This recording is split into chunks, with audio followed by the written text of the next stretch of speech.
dia tonga soa to amin'ny fandaharana Jeanne Forêt Santé aty Canada indray ianao. Ny resahantsika anio zany dia toy ny fandaharana izay efa nalefako teto dia ny momba ny fikarakarana ny fandehanana aty Canada. Ny resahantsika anio zany dia ny momba ny hoe inona zany ireo karazan'asa izay ahitana asa bebe kokoa zany raha ohatra ka andeha aty Canada. Maro zany ireo karazan'asa izay mora ahitana asa satria misy zany ny ataontsika hoe maromaro kokoa zany ny offre d'emploi sy ny possibilité amin'ireo karazana poste ireo zany. Dia eo ny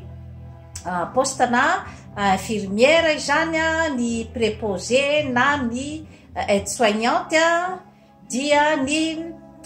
préposé à l'entretien ménagère zany hoe ny resaka famafana trano ohatran'izany zany dia misy ihany koa ny secrétaire médical reo zany raha ohatra ka ny amin'ny resaka santé zany no misy bebe kokoa ny offre zany. Raha ohatra zany ianao ka dokotera no te handeha aty Canada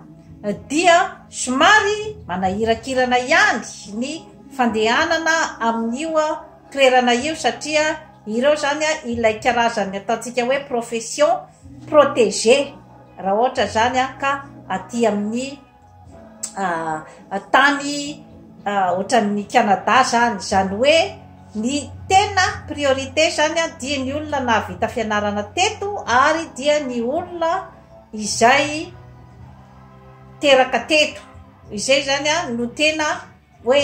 priorité. Fa misy démarche maro dia maro, fanadinana maro dia maro no atao amin'izany ary dia misy ihany koa zany ny karazana volaloa amin'izay fakana fanadinan'izay kanefa dia arak'izay hoe profession protégée izay dia maro izany ny ataontsika hoe karazana obstacle amin'io resak'io. Fa raha ohatra koa ianao mazoto mandeha any ambanivohitra be any amin'ny pôle nord ohatra dia misy ihany koa zany misy kokoa ny possibilité zany ny hoe azahoana poste any. Fa ny tenako manokana moa zany dia efa safidiko ny amoa entreprise hoan'ny tenako zany ary ny poste tany amin'ny toerana lavitra be loatra any amin'ny pôle nord zany dia ndraindray ny température zany any amin'ny moins 40 degré tsy de namparisika ahy loatra indrindrandrindra zany amin'ireo zanako ny andeha any amin'ny fianaran'ny zanako ny karazana aretina mety ho azo amin'izany tany mangatsika be loatra zany koa. Ny vadiko olona mandeha manao voyage foana amin'ny asany zany dia somary zany tsy de mety amiko ny fandehanana any amin'ny tany lavitra be loatra ohatran'izay. Fa rehefa tonga aty ianao ohatra ianao dokotera dia manadiady lalina zany ny amin'ny momban'io satria tsy afaka hiteny hoe ny olona rehetrarehetra dia tsy ho afaka exercer an'izay asan'ny maha dokotera azy zay eto. Samy manana ihany koa ny herim-pony amin'izay resak'izay. Eo ihany koa zany ny secrétaire médical izay mora ahitana asa raha ohatra zany ianao ka hoe te hiditra amin'ireo karazana asa ireo zany dia ataoko angamba fa ao zany no tsaratsara kokoa idirana aloha satria rehefa mbola voatonga ianao dia tsy maintsy mamelona ihany koa ny vady aman-janaka ao tadidio tsara koa zay zavatra zay satria mbola eo ny formation izay tsy maintsy atao sy ny sisa vao afaka hiditra amin'ny sehatry ny asa zany raha ohatra ka aty Canada. Eo ihany koa zany ny sehatry ny fampianarana ny reny éducatrice amin'ny garderie reny, ny assistance d'administration, ny secrétaire, zany zavatra rehetrarehetra izany zany dia mora ahitana asa daholo, fa ny asa izay hoe tena mari-pitady zany eto dia ny resaka technicien sy ny resaka zany hoe asa plutôt zany hoe miorienté amin'ny resaka professionnel, ka io zany no tena mampiavaka ihany koa zany ny eto Canada, dia ambony dia ambony izay hoe fampianarana ny olona ho technicien afehy tsara ny asany, ahatonga ny olona iray ho compétent amin'ny asany. Ka ny azy zany rehefa hoe tonga eto ianao tsy mitovy mihitsy amin'ny toe-tsaina any Europe, any France ohatra. Ny azy dia tsy dia mijery loatra ny hoe inona moa zany ny diplôma izay nentinao avy any amin'ny tany misy ianao tany, na anana diplôma hatrany amin'ny plafond ianao dia ny fantany dia tsy maintsy tokony manana aloha ianao expérience canadienne eto, satria ny azy zany ny olona tena tadiaviny dia olona ny volavolaina amin'ny fahaiza-manao, amin'ny toe-tsaina, ary amin'ny hoe inona zany no zavatra azonao entina amin'ny tany, izay zany azy ny fantany. Fa ianao zany no mila hoe rehefa tonga avy any dia tokony efa miomana ara-toe-tsaina ny amin'izay resak'izay, satria ny toe-tsaina frantsay ohatra zao dia mijery betsaka an'izay hoe resaka hoe diplôma izay, na hoe resaka hoe ny diplôma ambony be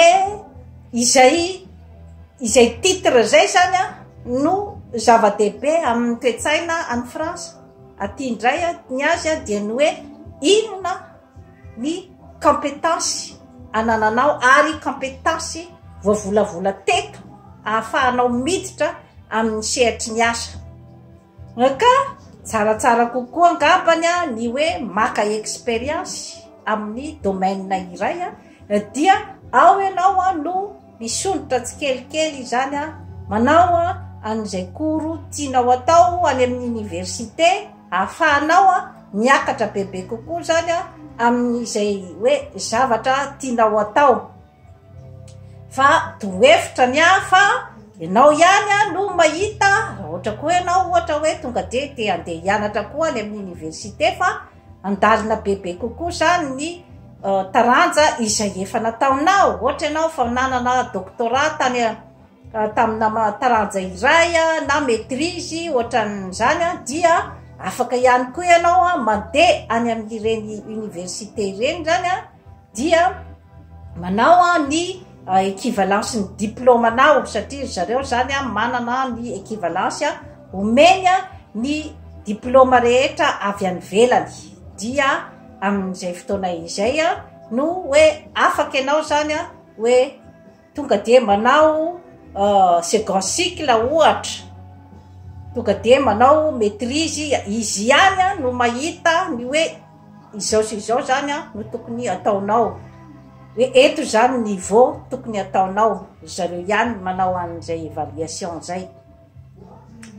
Eo ihany koa zany reny asa toy ny hoe vendeuse au comptoir, ny ina mizy ny conducteur d'autobus, ny informaticien koa zany dia maro mihitsy koa zany no mitady informaticien aty Canada. Dia eo ihany koa zany ny comptable, ny mianatra comptabilité koa zany dia mora mahita toerana aty. Eo ihany koa ny asa amin'ny construction zany, ny ingénieur, ny droit, Zany rehetrarehetra izany zany a dia zavatra sehatra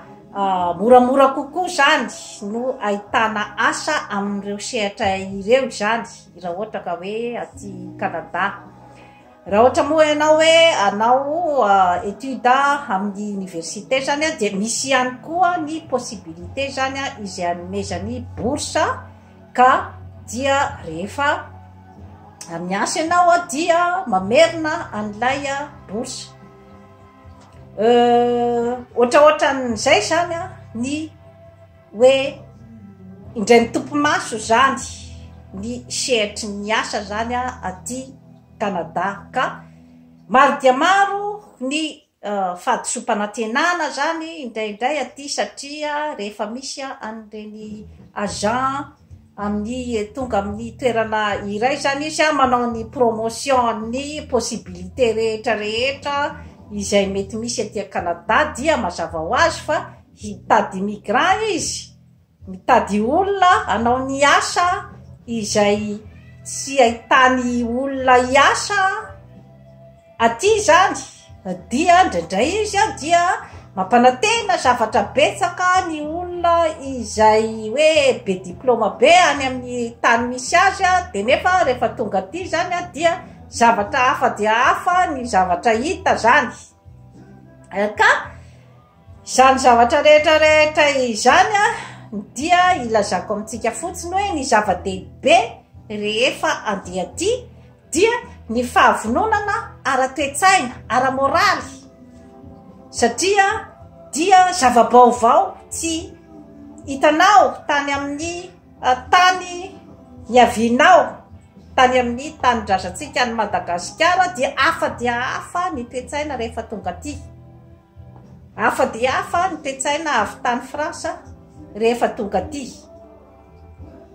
Izay fahavononan'izay zany no zava-dehibe ary ny azy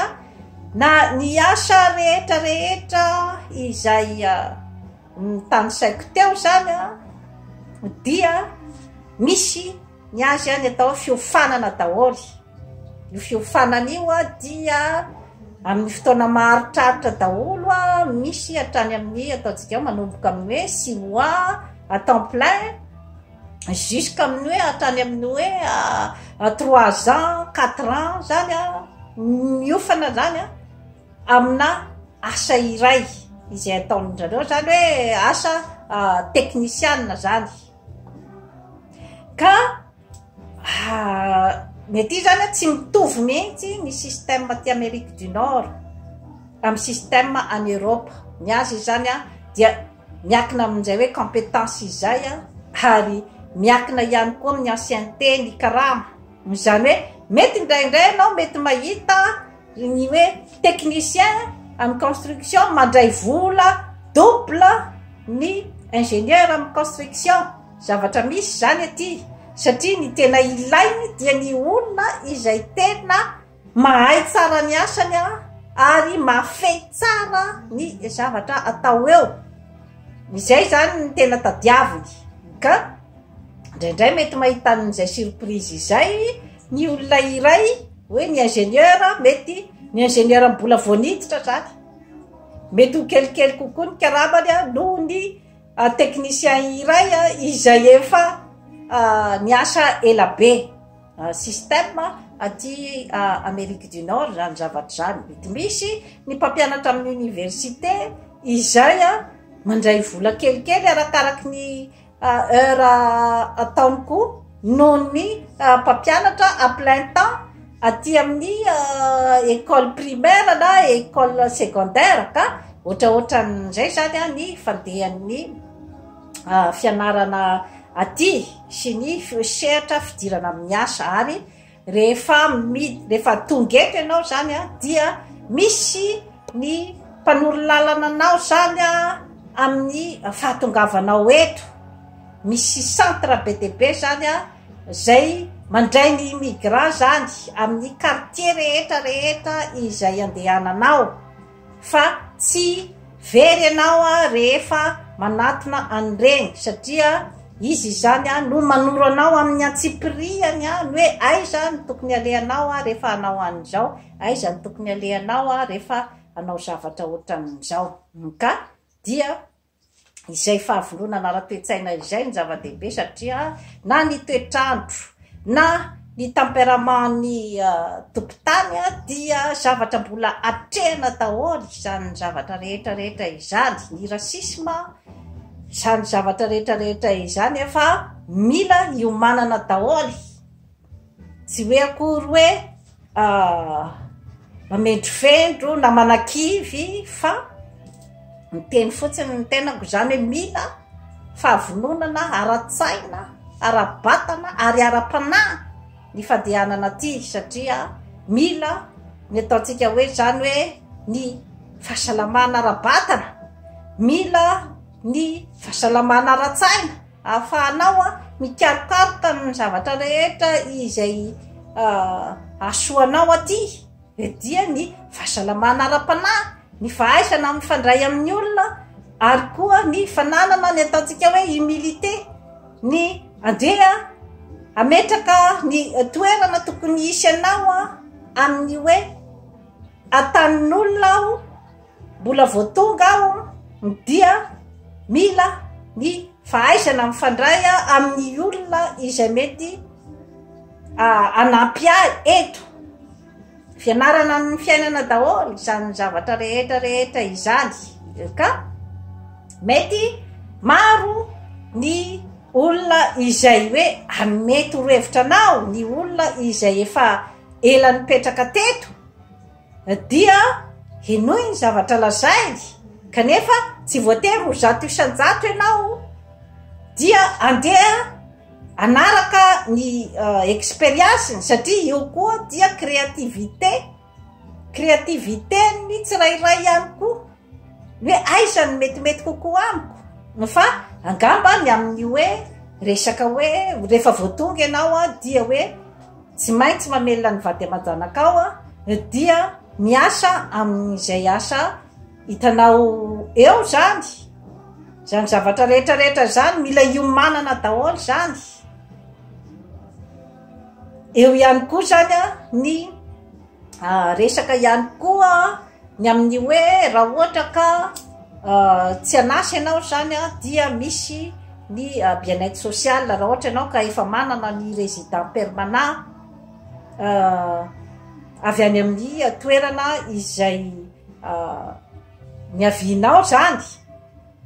dia afaka ianao zany tonga dia mandray an'ilay bien-être social. Fa tsaratsara zany ny hoe manana réserve una vola maromaro zany avy any amin'ny toerana nisy ianao, mba ataontsika hoe hitsinjovana ny vodiandro merika.